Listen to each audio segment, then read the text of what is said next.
नमस्कार दोस्तों, हमारे अपने चैनल में आप सबका स्वागत है।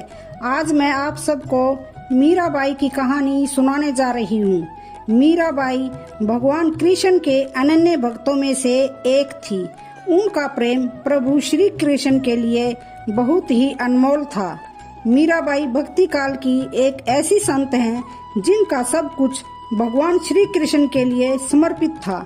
युगों युगांतरों से लेकर आज भी लोग मीराबाई के कृष्ण प्रेम का बखान करते हैं। मीराबाई का कृष्ण प्रेम ऐसा था कि वो उन्हें अपना पति मान बैठी थी।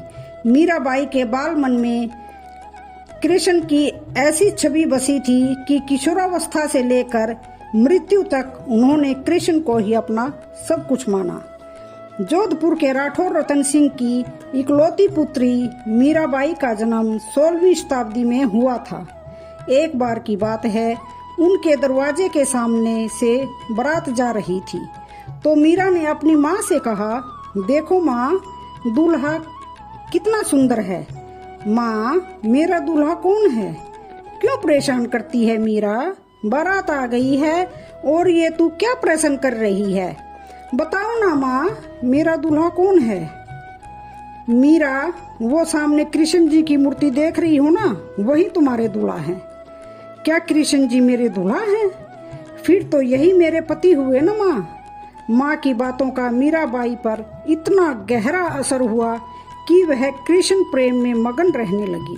फिर अचानक माँ के देहांत के बाद मीराबाई उदास रहने लगी। उनके कोई भाई बहन भी नहीं थे कि उसके साथ कोई खेलने वाला होता।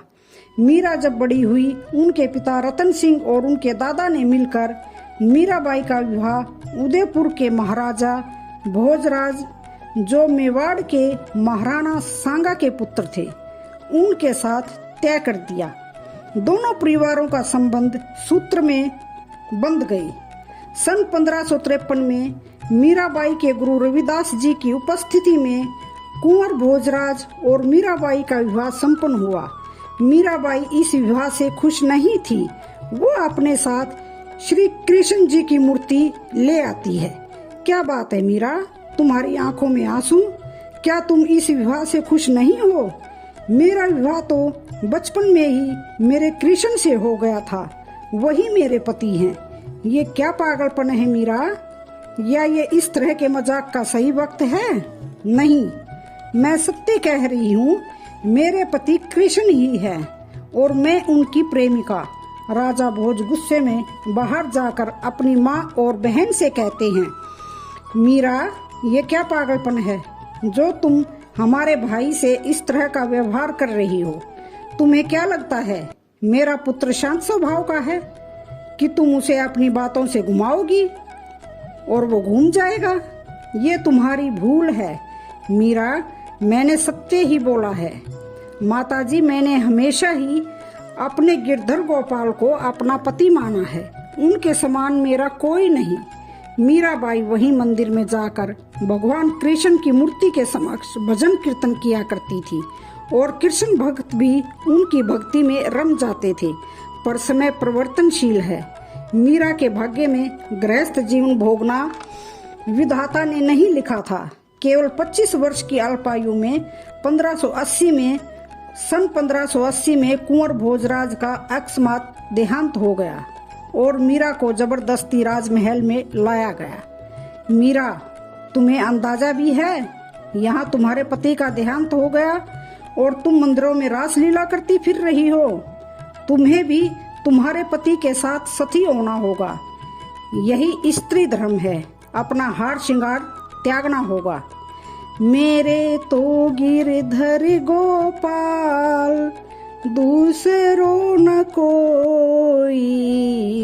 मेरे तो गिरधर गोपाल, दूसरों न कोई।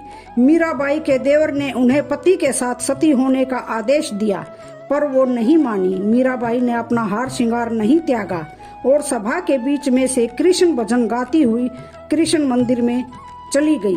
इसके पश्चात मीराबाई अब मंदिर में ही रहने लगी और संतों के बीच भगवान कृष्ण के पद और भजन गाने लगी। ये सुनकर मीराबाई के परिवार वाले क्रोधित हो गए। ये मीरा तो पूरे सिसोदिया खानदान की नाक कटवा कर ही मानेगी। सैनिकों, उसे पकड़कर आधी रात को नदी में फेंक दो। मुझे कहाँ ले जा रहे हो? छोड़ो मुझे। कृष्ण भक्त मीरा को ससुराल से अनेक यातनाएं दी जाने लगी, पर जिसकी रक्षा स्वयं वासुदेव श्री कृष्ण के हाथों में हो, भला उसका कोई बाल विवाह का कर सकता है? मीराबाई को जरा सी खरोंच तक भी नहीं आई। उदाबाई, तुम एक बार मीरा को समझाओ। इस तरह से वो साधु संगत के बीच नाचती रहती है। हमारे राजमहल में भी लोग बातें बनाने लगे हैं। अब इसका एक ही रास्ता है, मीरा की मृत्यु। सैनिक, वो पिटारी लेकर आओ। उदाबाई, तुम इस नाग को पिटारी में बंद कर मीराबाई के पास ले जाओ और उसे अपनी ओर से भेंट स्वरूप ये हीरो जड़ा हार कहकर ये पिटारी उसके हाथ में दे देना। जैसा आप कहें भैया। उदाबाई मीराबाई के पास जाती है और उसे समझाने की कोशिश करती है।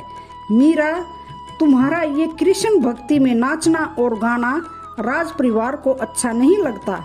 तुम हमारी राज परिवार की बहू हो और लोक लाज की कुछ तो चिंता करो। मेरे पति भगवान कृष्ण तो अमर हैं। मेरा तो संपूर्ण जीवन ही उनके लिए समर्पित है। फिर मुझे लोक लाज से क्या भय है? जो मन प्रभु श्री कृष्ण की भक्ति में लीन रहता है, उसके लिए संसार की कोई वस्तु श्रेष्ठ नहीं होती। उदाबाई बोली, ठीक है मीरा, ये तुम्हारे लिए हीरों का हार लाई हूँ, इसे अपनी ननंद की ओर से स्वीकार करो। मीरा ने प्रभु श्री कृष्ण का स्मरण करते हुए जैसे ही पिटारी को खोला तो पिटारी में से नाग की जगह हीरों का हार ही था। ये देखकर उदाबाई चकित हो गई और ये चमत्कार देख मीराबाई के चरणों में गिर गई। मीरा, मुझे भी अपने कृष्ण भक्ति के रस की कुछ बूंदें प्रदान करो। तुम सचमुच श्री कृष्ण की परम भक्त हो। उदाबाई मीराबाई की भक्ति के चमत्कार को देख व्याकुल हो गई और उनकी भक्ति में वो भी रम गई। उधर राणा विक्रमजीत के सैनिकों ने उन्हें मीराबाई को मारने के लिए एक और युक्ति सुझाई। राणा के सैनिक बोले, महाराज, हमारे पास एक युक्ति है। क्यों ना हम मीराबाई को महल बुलाकर कृष्ण का प्रसाद कहकर जहर का प्याला पीने को दें। ये युक्ति जरूर कारगर सिद्ध होगी। मीराबाई को महल में बुलाया जाए। उदाबाई मीराबाई के पास जाती है। उदाबाई, वो मुझे कृष्ण नाम के रस का पान करने के लिए कहेंगे तो मैं उनके नाम से जहर का प्याला भी पी जाऊंगी। आप चिंता मत करो, कृष्ण की जो इच्छा होगी वही होगा। मीराबाई को राज दरबार में लाया जाता है और सबके समक्ष मीराबाई सबके सामने प्रभु श्री कृष्ण के नाम का स्मरण करके वो विष का प्याला पी जाती है। पर सभा में सब ये देखकर हैरान हो जाते हैं कि मीराबाई को कुछ भी नहीं हुआ।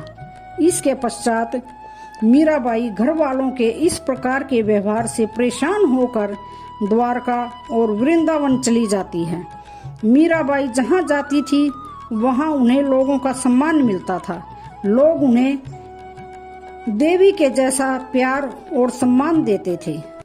हमारी भारत भूमि में ऐसे बहुत संत और महात्मा हुए हैं जिन्होंने धर्म और भगवान को रोम रोम में बसाकर दूसरों के सामने एक आदर्श के रूप में पेश किया है।